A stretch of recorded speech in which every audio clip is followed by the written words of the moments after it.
All right, so I have these clusters that are more or less roughly in the position where I want the joints to be. And they're obviously in the center of mass using the components that we selected on the model. So now what I want to do, though, is that I don't want to snap directly to these.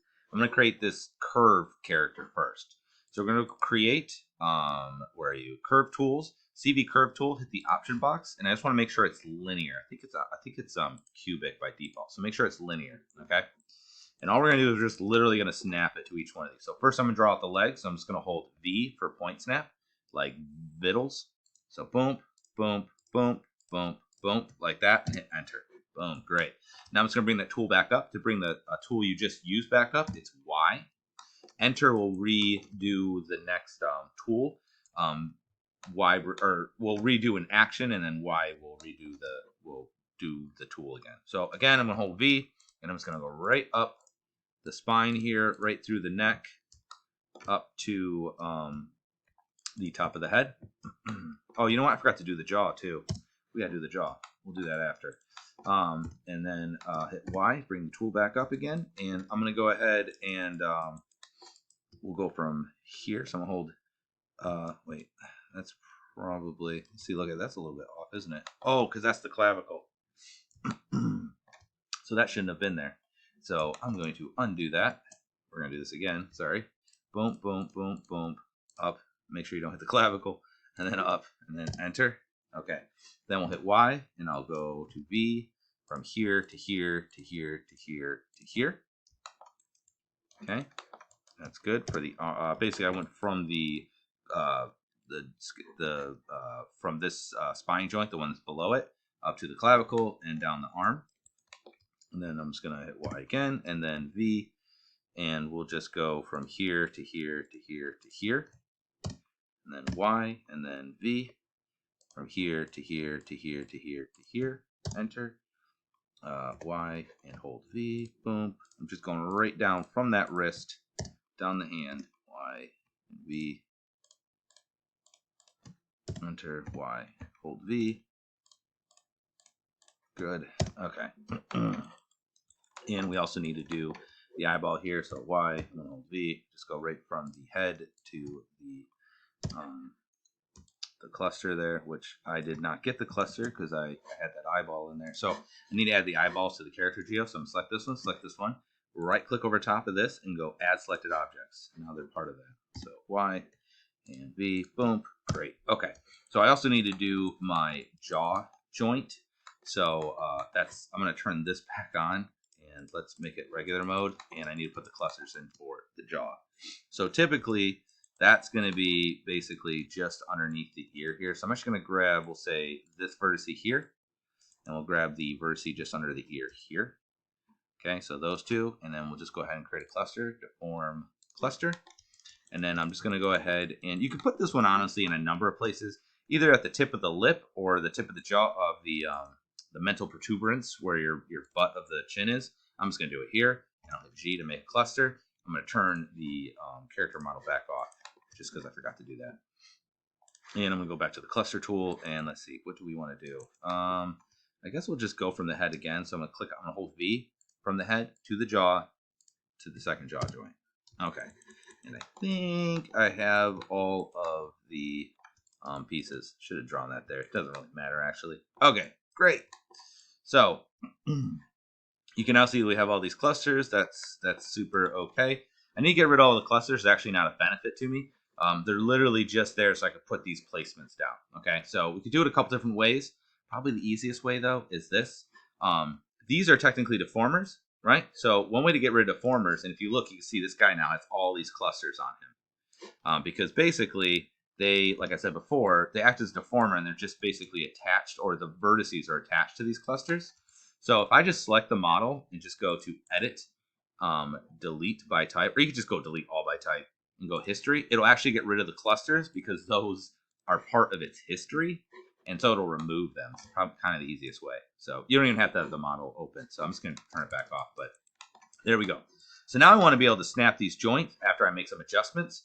But one of the problems that you're going to notice with trying to make adjustments with this is that if you have it selected, and let's say I try to do the joints here, you'll see if I hold V, I can't, there's nothing to point snap to. Now, if I hold C, I can curve snap it, but it's not exactly 100% accurate when I try to get to like the other points here. Okay, so that doesn't work real well. So what we're gonna do is on these curves, is you're gonna go to the attribute editor, which is Control A. Oh man, come on, get in there. There we go. Or Command A if you're on a Mac. And what we want to do is go to Component Display and go Display CVs. And it'll actually put their CVs on at all times. And it basically lets you know where the joints are. So I'm going to go like that on each one of these. Display CV, Display CV. Unfortunately, you can't grab them all and do it at the same time. And there's also no, stupid like hotkey, which is kind of annoying, but whatever. It's fine. Okay. So now if I have those and I try to use the joints, you'll see that now I can point snap to those. Okay. So not doing that yet, just making a point there.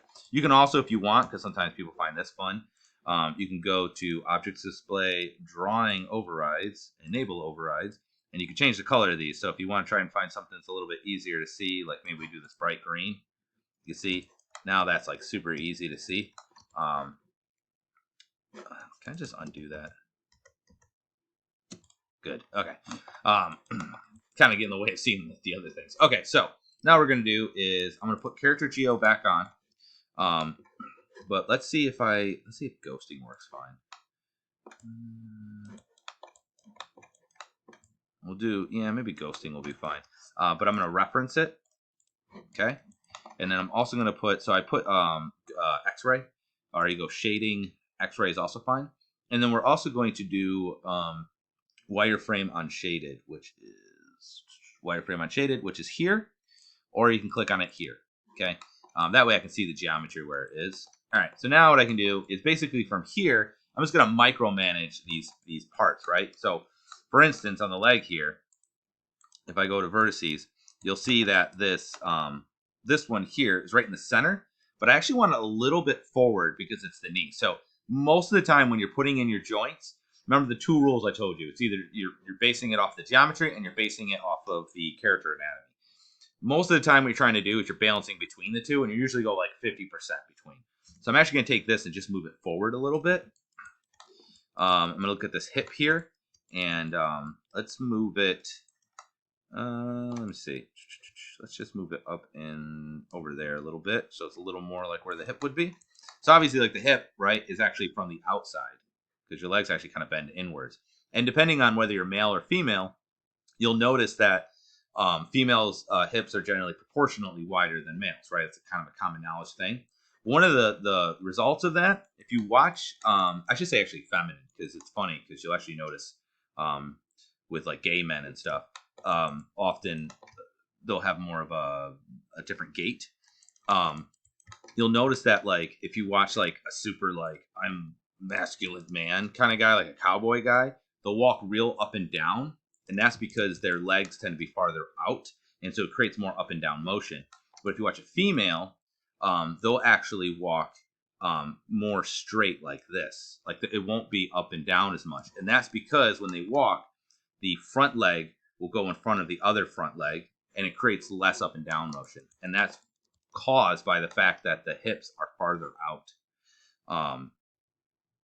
So anyway, there's other people that do it too. So for instance, drill sergeants, because they have a real tight gait when you see them walking, that they'll keep their arms real straight and down, and they'll keep their legs real straight in front of them as well, because they're trying to maintain like that kind of straight, rigid kind of look. They also won't have much up and down, so it's kind of interesting. I don't know. Once you start looking around, you'll notice that people walk and move a certain way. But it's always good to kind of learn that stuff. All right. So anyways, we're going to say that goes there. That goes there. The ankle, I'm just going to move that because that feels a little bit too forward here. Ankle is more or less kind of in the center. We'll just put it right there. The ball of the foot is probably fine, and the tip is probably fine. Okay. The other thing I got to worry about with my leg is this. I need it to be, this one's actually not a problem, but I need it to be straight. Okay. So what that means is that if you remember, I think we talked about this before, but the primary motion of the leg is this direction, right? Like basically, there we go. Its primary motion's like this, right? Like he's going to come forward and he's going to put his leg back. It doesn't bend this way, right? and it doesn't bend this way. It bends this way. So what that means is that we need to have the leg basically on a plane going this way. All right. So for instance, I'm just going to use this as an example, and let's just make this 1 by 1 so it's a little bit easier. I need it to, don't do this, I'm just using this as an example here. I need it to basically exist on a plane like this, so that the leg would basically go like this, okay? Now, from the end here, it can rotate this plane whatever direction it needs in order to make the leg, but it happens from the ball and socket up here, not from any of the joints below, okay? There's a little bit of motion, like especially like in an ankle, obviously, it's got like a saddle joint, so it's a little bit different, but for the most part, it needs to be straight. So what I usually do is this. I will take this leg here. First thing I'm gonna do is to modify center pivot, so it's right in the center of it. And then what we're gonna do is we're just gonna scale it. So I'm gonna look to see if I can find what direction it is. So it's slightly, it looks like my legs are actually slightly pointing in, maybe. I don't know, it might just be perspective. I think they are. It's interesting. Okay. So what I would do is then I'll hold E, and I'm just gonna, or not hold E, sorry. I'm gonna hold D. I'm gonna hit E, but hold D. And then I'm going to hit plus to make this a little bit bigger, the manipulator. And I'm just going to make sure that this is angled in direction. Now, if my leg was coming out this way a little bit, I would hold D and just make it go this way a little bit. Whatever direction your leg's going, just try to get it so that it's more or less going in the same plane as it. And once you have it, what you want to do is just scale this flat. So I'm just going to take R and scale it flat. And now what I know is that this leg is now flat in that direction. But first, just get the orientation how you want. You'll see more when we do the arm. It'll make more sense. So if you want to wait, do the arm, and then do this one after so you get an idea. Because this is obviously pretty straight to begin with. But I more or less want it straight. Okay? So, yeah, there's that one. This should also be straight, but it should be straight anyways. If for some reason it's not, just go ahead and straighten it. So mine could be off, but it's not. So just hit R and scale. Because again, the primary motion of the spine is this way. It obviously can twist, and it can go this direction, right? However, its primary motion should be this. So we want to make sure it maintains a plane this way.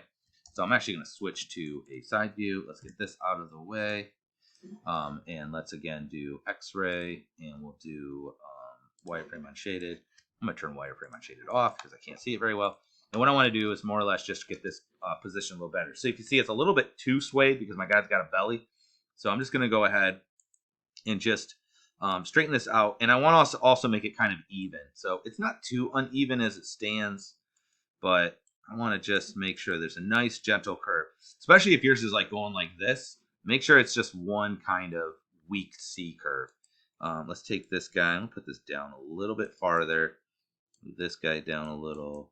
Move this guy down a little. Something like that. Okay? That looks fine. I'm going to take the neck here, and I think it could go, let's say, a little bit more towards the back. The ear, or the head here, let's go a little bit farther down. And that one's fine. It doesn't actually matter that much. The eye wall one doesn't matter, but maybe I just try to put this roughly where that one is. And then same thing with the jaw one here. Oops, come on. Take my jaw and move that also where that other one is. Okay, and then the jaw, I think that's probably about right. It's actually not too bad. That looks fine. Okay, so now time to do the arm. So with the arm here, let's go ahead and take this guy, and let's turn this off because I can't see. Oh, okay, it's already on top of it. But I could just point snap it to make sure it's snapped on there. Although it doesn't matter, but let's put that back on. Okay, so clavicle position. Clavicle generally, the actual clavicle actually is in the front a little bit more. But you can kind of leave it in center. It's fine because it's not representing just the clavicle. It's also representing the scapula on the back, right? So basically, what do you call that? Shoulder blade. Okay, so the collarbone and the shoulder blade. All right, I'm going to look at my arm here and my shoulder, and I'm just going to push it in a little bit more up.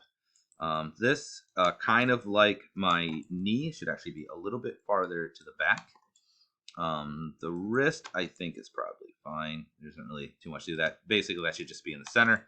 The thumb here, I think was not great. So I forgot to do a tip one. So I'm going to take this guy, put this one down for the tip. I have to remake this. Take this one. This one could be this, and then this one could be the base. That's a little bit more what I wanted. Like so. Okay. The fingers here are probably fine because you pretty much just want those in the center. That's fine. Just because usually, especially with the fingers, I mean, they kind of follow the same rule where they actually bend from the outside, from the top here. But the problem is that they lose so much volume because it's joint after joint after joint that you're better off just keeping the center so that you don't lose as much volume. All right. So I think I have that fine. Just like I said, try to keep it so that you have the center of your that you're trying to keep it, generally in the center of mass, and also keep, an eye on your geometry as well. Oh, sorry, we got to do this arm here. Forgot to do that. Okay, so the arm, same thing. Now, you remember before, if you've rigged before, you usually can rig in A pose or T pose. All right, so we're in A pose, which is better for modeling, and it's better for deformation and everything else, but it does make rigging more difficult. So what we need to do is we just want to do the same thing as before, where I think of it as a plane. Now, the nice thing is here for the arm is that the only part I really care about it being a plane is actually just this part here. And it actually doesn't matter because it's innately a plane no matter what, because it's 3 points. But to get this point across, let's pull this over here. And we'll put this over here. Right. Move this down a little. So what I would try to do is get this, and then his elbow is pointing outwards a little bit. I just want to make sure that his arm is on a plane. So what you would do, we don't really have to because it's only 3 points. So like I said, it's innately on a plane.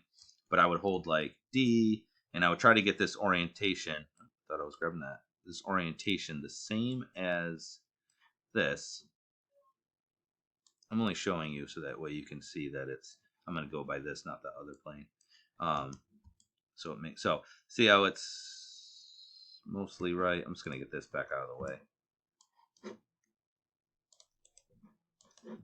Oh crap, I lost it. I only need these 3 points here.